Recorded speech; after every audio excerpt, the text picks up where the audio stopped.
nós víamos durante o dia de hoje, né, alguma recuperação para a soja em Chicago, mas não tinha ali nenhuma novidade, né? Não tem uma informação nova no mercado que venha trazer alguma alteração, pelo menos aqui na nossa apuração. Para falar a respeito de como que vem o mercado e uma pergunta interessante, né, que é quanto de soja principalmente brasileira, tem disponível para comercialização desta safra 2023-2024. O brasileiro comercializou muito pouco. Nós vamos conversar com Aaron Edwards, que conversa conosco ao vivo, direto dos Estados Unidos. E Aaron, tem muita soja, né? Isso é inevitável falar disso. Tem muita soja ainda para ser negociada, já que teve um pouco baixo volume negociado antecipadamente. E o quanto pesa essa expectativa de comercialização de soja nesse mercado internacional? Boa tarde, seja bem-vindo. Boa tarde.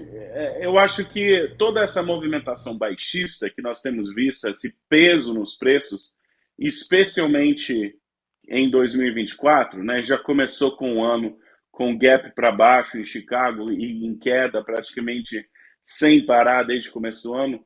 Eu acho que essa pressão toda de baixo é uma dobradinha de, sim, vai ter soja no Brasil, faltou vendas antecipadas por parte de produtores brasileiros, e então vai ter esse grão não está comercializado, o produtor vai ter pouco poder de barganha e é assim que nós chegamos até esse ponto.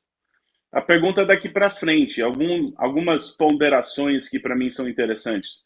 Primeiramente, nós uma sustentaçãozinha do prêmio, ou seja, mesmo com Chicago, nessa última rodada de quedas em Chicago, o preço físico no Brasil se sustentou, ou seja, o comprador falou, tá, eu entendo que Chicago está em queda, mas eu realmente preciso da soja e está tendo muita dificuldade de comprar, dependendo da praça, né, abaixo de R$ 100, varia um pouquinho de praça para praça, mas está tendo muita dificuldade de comprar, então está dando um algo a mais. Então, em relação ao prêmio, parece que nós já achamos, pelo menos no curto prazo, uma espécie de piso.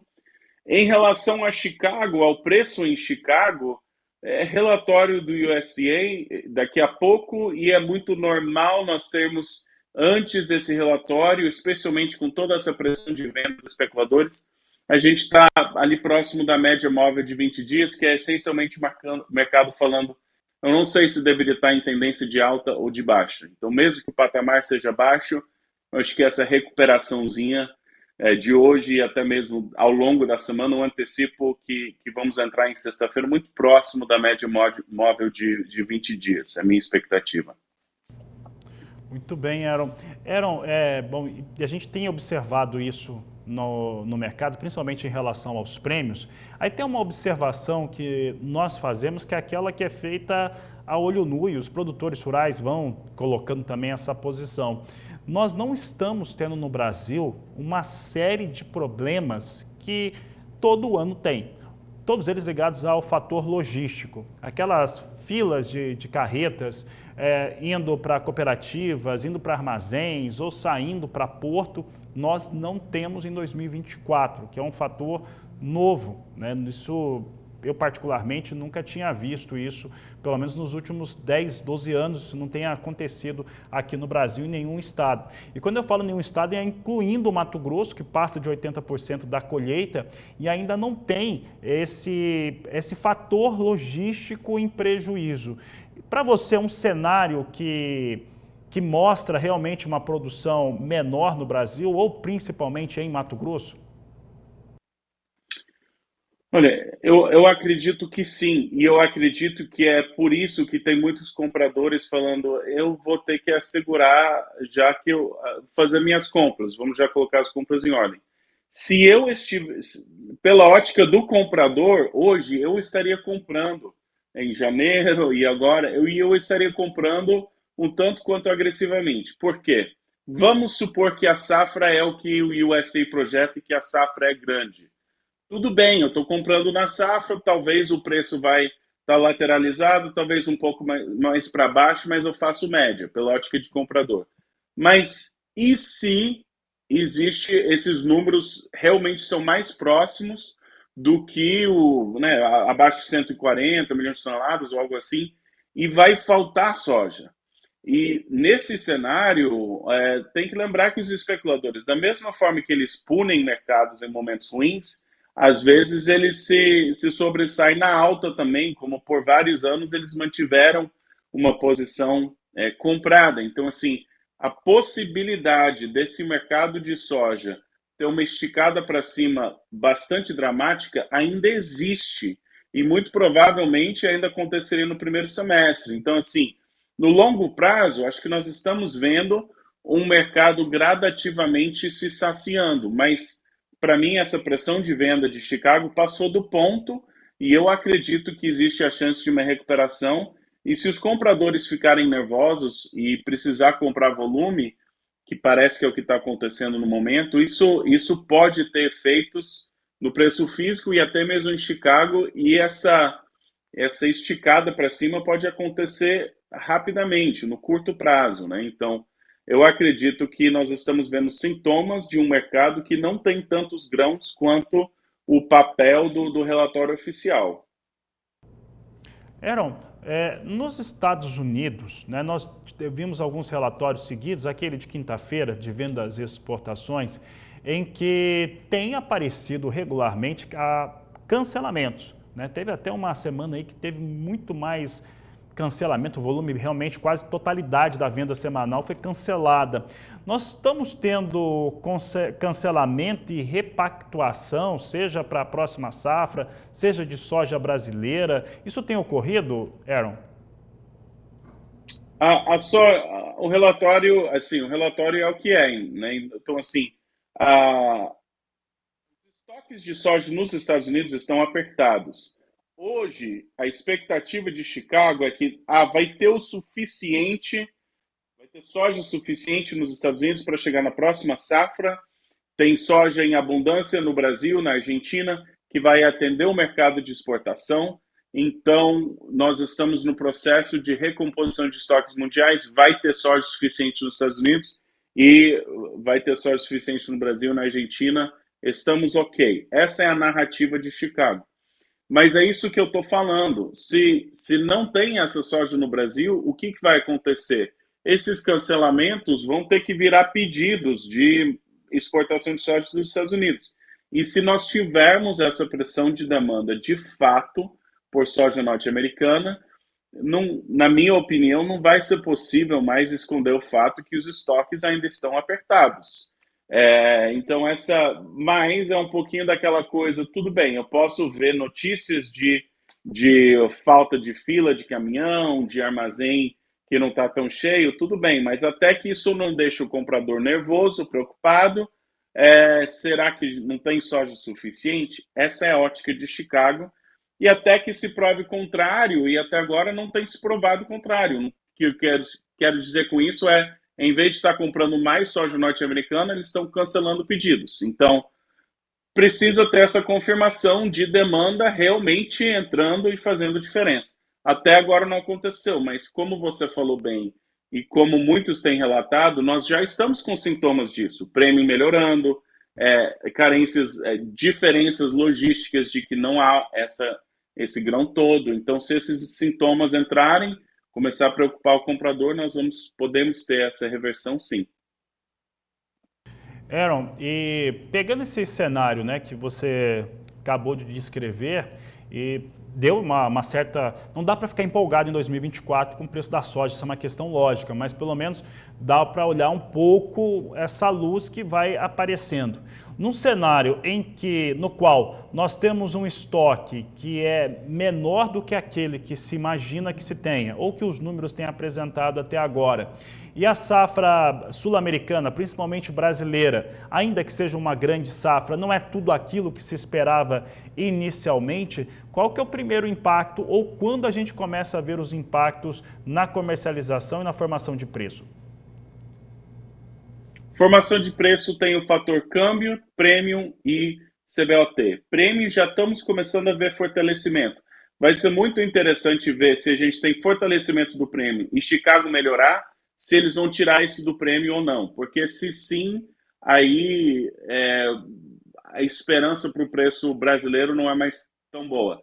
mas se continuar esse fortalecimento de prêmio acompanhado de uma recuperação em Chicago, a posição vendida dos fundos, os fundos estão vendendo esse mercado para baixo e está no maior nível em 3 anos. Eu acho que até já bateu o nível de 2020, o volume de vendas. Então, se eles tiverem que desfazer desse volume, vão ter que recomprar muito contrato. E, historicamente, os especuladores não gostam de entrar no ciclo de cultivo norte-americano com uma posição vendida, que faz sentido, né?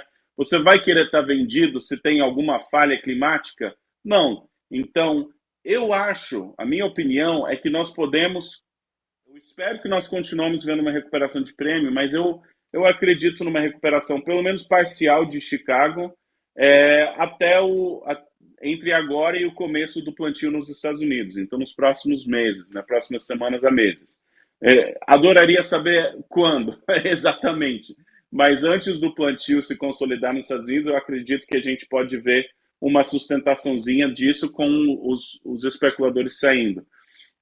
Mas no longo prazo, nós precisamos lembrar da tendência de longo prazo de expansão de oferta de soja brasileira sem expansão de demanda do mesmo ritmo.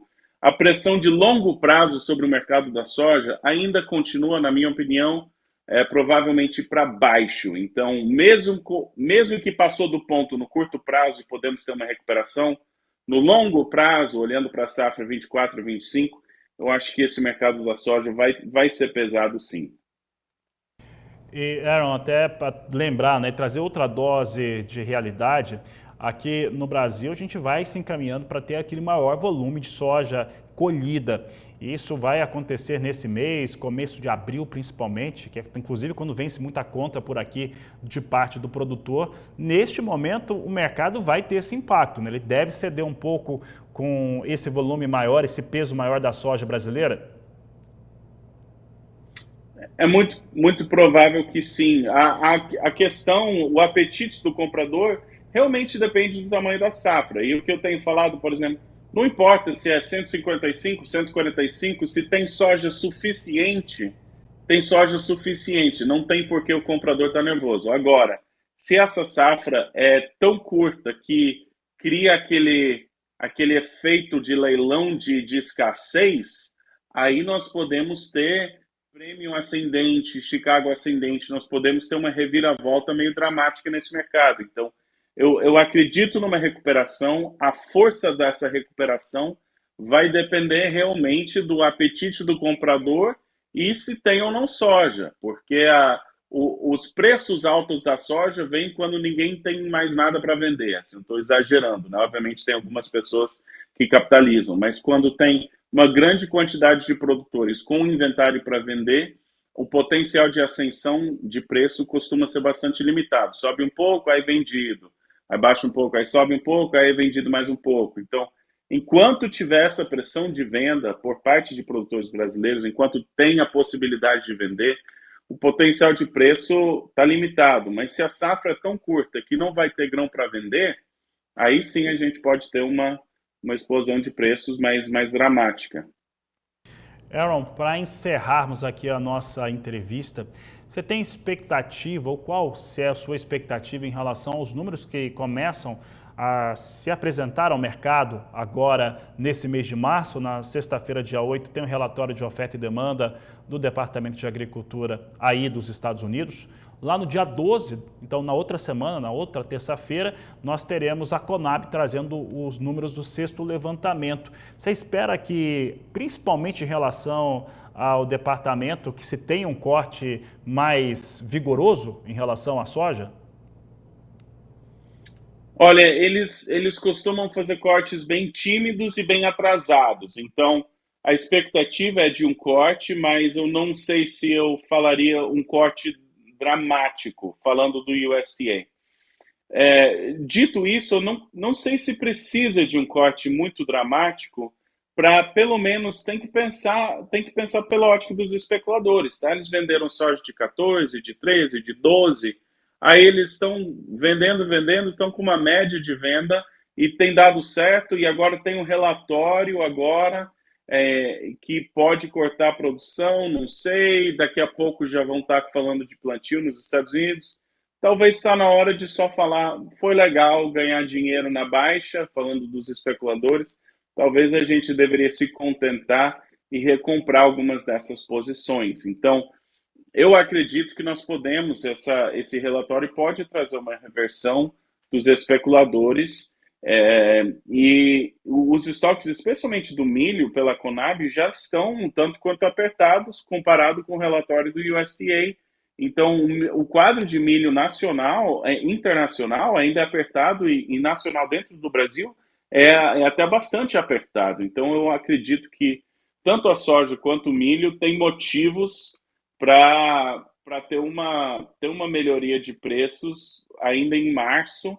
O que vai ser interessante para mim é se nós conseguirmos nesses relatórios ter essa ascensão de preço, será que 105, 110 para a soja vai ser vendido, né? Ou será que tem uma recuperação melhor? Então, qual que é a pressão de venda que tem em cima desse mercado de soja e qual que é o potencial de preço? Então, essa é a próxima coisa, mas eu acredito sim que esses relatórios. Eu adoraria ter uma bola de cristal, não tenho, mas vamos pelo menos torcer para um relatório agradável, né, dessa vez, tanto do USA quanto da Conab.